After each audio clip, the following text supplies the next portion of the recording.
Až tretina slovenského národa v minulosti emigrovala do Severnej Ameriky. Mnohé dediny na východe našej krajiny zostali takmer úplne prázdne. O tejto dôležitej udalosti v našej histórii sa však vie a hovorí iba málo. Aj preto na Zemplíne otvorili múzeum vysťahovalectva. To sú milióny ľudí, 100 000 až milióny ľudí, samozrejme. Polovica šarišskej stolice, polovica zemplínskej stolice.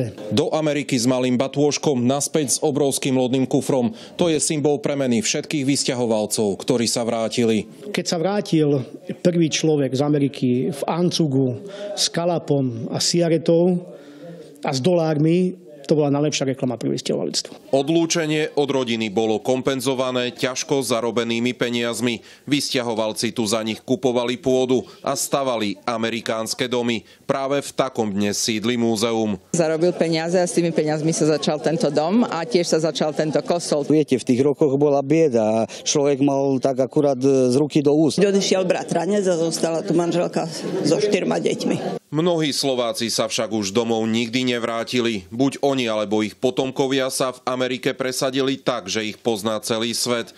Aj vzácne Bosákove či Bon Joviho osobné veci sú súčasťou múzea. Toto je najvzácnejší artefakt, je to modlitebná kniha mojej prastarej mamy. Prvá čítanka pre slovenské školy v Amerike. Fotka Bon Joviho, ktorú daroval Bon Jovi mojej starej mamy. Ide o kultúrne dedičstvo. Niektoré artefakty boli zachránené v poslednej chvíli. Téma vysťahovalectva Slovákov už totiž mizne do zabudnutia. Slovenská menšina Spojených štátov amerických končí.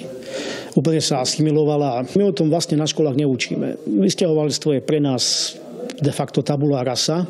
Z Ťahyne, Peter Sabo, televízia Joj.